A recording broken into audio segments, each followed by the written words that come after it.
Welcome to the deep dive. Today we're looking at something pretty unsettling. That invisible line between the stories we consume and, well, the reality we live, especially when things turn violent. We're going to unpack a series of cases, starting with these really chilling home invasions that just escalated, all the way to murder. And investigators were hunting down two killers who were, frankly, unlike almost anyone they'd encountered. Right. You've given us this huge pile of material. It's like a maze, really. All these connected events, clues going nowhere, misdirection. So our job here for this deep dive is to sort of cut through that noise, pull out the really crucial bits, connect the dots that maybe don't seem connected at first glance, and show how this fictional story wasn't just inspiration. It became like an actual blueprint for these real-world horrors. It really makes you wonder, doesn't it? How much do stories actually shape our reality? For some people, maybe completely. Let's start at the beginning then with the first really grim signs, the Jablonski case. Okay, picture this. Henry and Peggy Jablonski, they're hogtied, and their glasses are taken off deliberately so they can't identify anyone. The attackers, these card names Hawk and Pidge, are described as, well, almost disturbingly clean-cut, like Ivy League types. Yeah, unsettlingly normal looking. And then you get this moment that just sends a chill down your spine. Hawk, apparently totally calm, picks up Fahrenheit 451, and he reads aloud from it. "It was a pleasure to burn." You know the line, to see things blackened and changed. Then, as they're leaving, Pidge writes, "See the erat in Fetties, it is faded," on the title page. And then they burn the house down, killing the Jablonskis.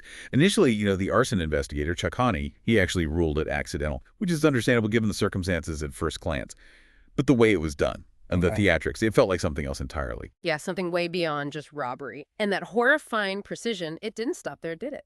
Soon after, you have the Malone and Meacham murders. The pattern starts to become clearer. First, the Malones, Bert and Patty Malone, wealthy couple, found dead in Presidio Heights. And get this, the security system off, which for a house like that is weird. And our own Richard Conklin, he actually knew them personally, which, adds another layer. Absolutely. And this is where Claire Washburn, the medical examiner, her work becomes just pivotal. Despite the fire damage, she finds these marks, unburned skin, consistent with ligatures, specifically fishing line, on their wrists and ankles.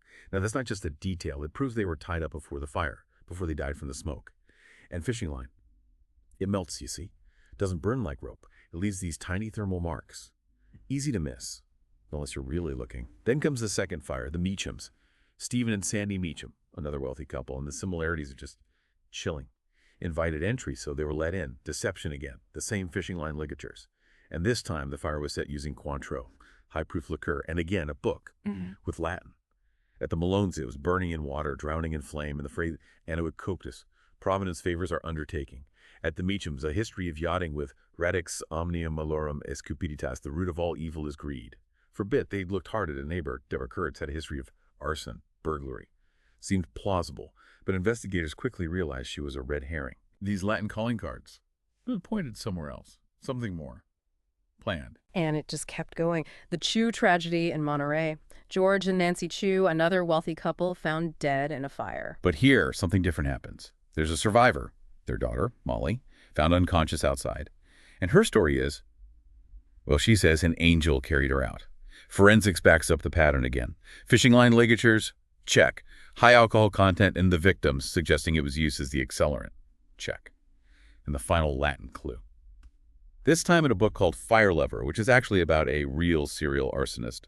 The inscription, sobria inebrietas, sober intoxication. Now that phrase, sober intoxication, it's particularly creepy, isn't it? It gives you this little window into their mindset, like they saw these horrific acts, not as some, chaotic frenzy, but as a clear-headed, almost ritualistic thing, executing their twisted plan. It shows how detached they were, really, thinking they were sober while intoxicated by the violence. Okay, so you have these fires, these signatures, the Latin phrase is the fishing line. The big question for investigators must have been, right, is there a bigger picture, a pattern connecting all this horror? What are the common threads here? Well, the pattern became pretty clear and disturbing. Always wealthy couples, usually in their 40s. Often they had college-age kids. The homes were unlocked, alarms off. That screams deception, right? Getting talked into letting them in, maybe posing as friends of the kids. That was the theory. Robbery was part of it, yes, but specific things. Jewelry, cash, not just ransacking. Then the signatures, that fishing line, chosen because it melts away. Untraceable accelerants like high-proof alcohol, Cointreau, and of course, leaving those books with the Latin phrases. The theory really solidified around two attackers, Highly organized. One ties, one holds the gun. They talk their way in first. And the thing that really broke it open, it came from, like, the internet. Lindsay Boxer and Richard Conklin, they find this website, crimeweb.com, and they learn about a graphic novel, Seventh Heaven. And this is where it gets really, really weird. Oh yeah, this is the pivot point, the graphic novel's plot. It features Pidge, described as the brains and the muscle, and Hawk the dreamer type. And in the story, they're these, righteous avengers. They're targeting the wealthy for what they call piggishness. Their term for is seventh heaven, a hun. And their method, consuming them with fire. Their motto in the novel is aut vencer aut mori, either conquer or die. And then the kicker, the illustrator is identified. Hans Vetter, associated with the Pidge icon online. The writer, Brett Atkinson, associated with the Hawk icon. Both are Stanford students. Living in Mountain View, and remember Molly Chu's description of her rescuer, the angel, blonde around her brother Ruben's age. That description, it perfectly matches Brett Atkinson. Hawk. So this wasn't just like, oh, they read a book and got ideas. This was their playbook, step by step. It's more than just unsettling. There's this psychological thing called narrative capture, where people get so deep into a story, they start seeing reality through that story's lens. Morality blurs. The unthinkable seems justified even. Wow. So fiction literally becoming a murder manual, what does that even mean for the line between imagination and just brutal reality? Let's talk about catching them, because the first big break came with this confrontation involving Governor Campion. Hawk and Pidge, maybe getting cocky, they set a trap for him, said they had info on his missing son, Michael. Yeah, but Governor Campion, he wasn't who they expected. Turns out the guy had guns hidden all over his house. Bit surprising, but yeah, he actually turned the tables on them. Shot Hawk Brett Atkinson twice. Atkinson makes it to the hospital but dies there. Lindsay Boxer tries desperately to get his name before he goes. His last words were just cryptic. My work here is finished. His identity as Hawk was confirmed pretty quickly. Yearbook photos, prints on that Cointreau bottle at the Campion house. Yeah. Links straight back to the graphic novel idea. And capturing Pidge, Hans Vetter. That was just as shocking, maybe even more so. It showed just how far gone they were. They find him at his house, and he's using his own mother, elderly, disabled, in a power chair, as a human shield. It's just horrific. Yeah. What happens next is unbelievable. Vetter actually laughs, and then he deliberately shoots his mother in the head with a shotgun. Her head just explodes. He was clearly trying to provoke the police, wanted to go out in a blaze of glory, suicide by cop. But Conklin, he was watching from a different angle, saw a split-second chance. He used a taser, subdued Vetter instantly. Smart move, prevented that whole suicide by cop scenario, allowed the arrest.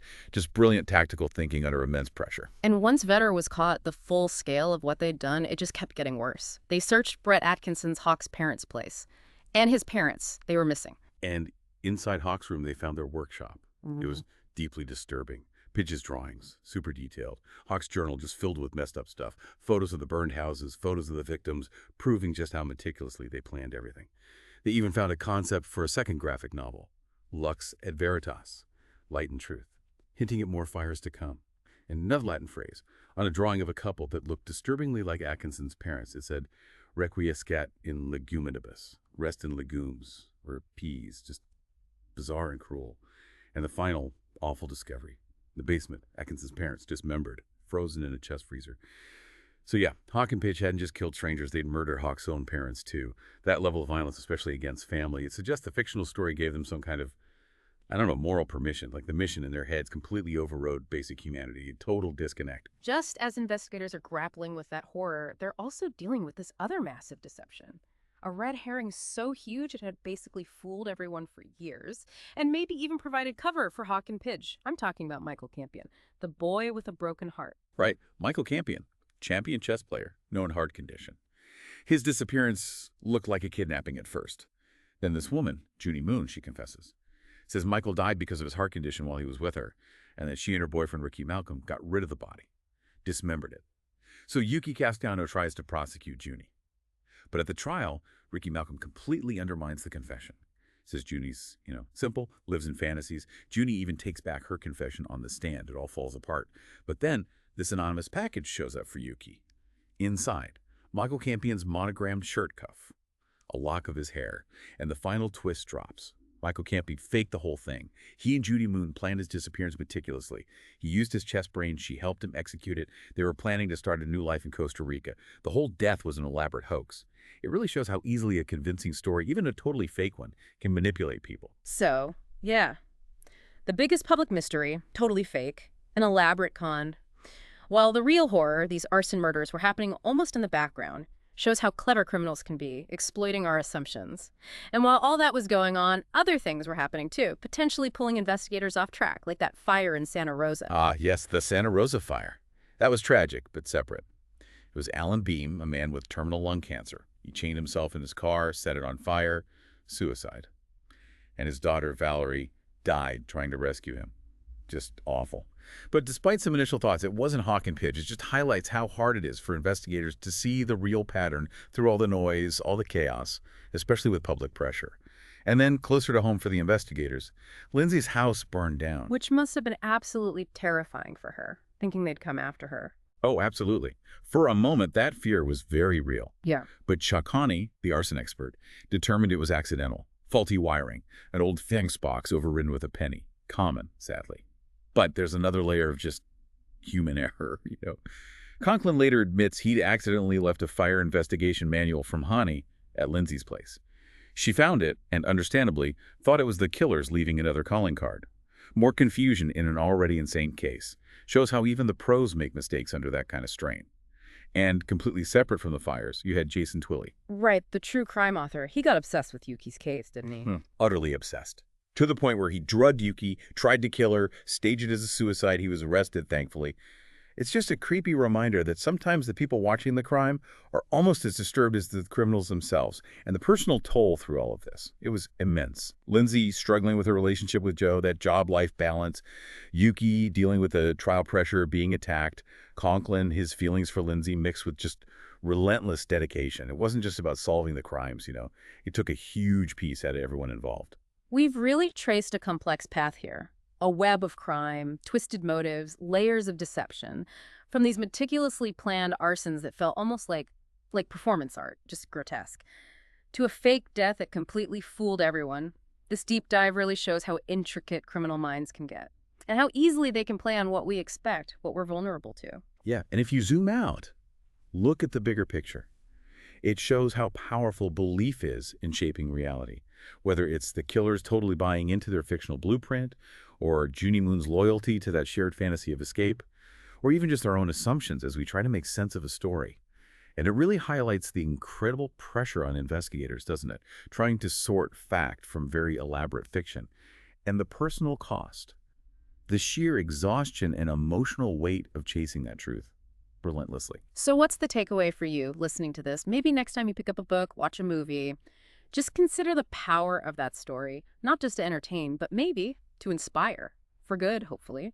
But sometimes, as we've seen here, for something truly dark, or truly terrifying, in a world just saturated with stories, narratives everywhere, how do we tell the difference between the stories we just consume for pleasure and the ones that might be subtly twisting reality for someone who believes them, maybe a little too much?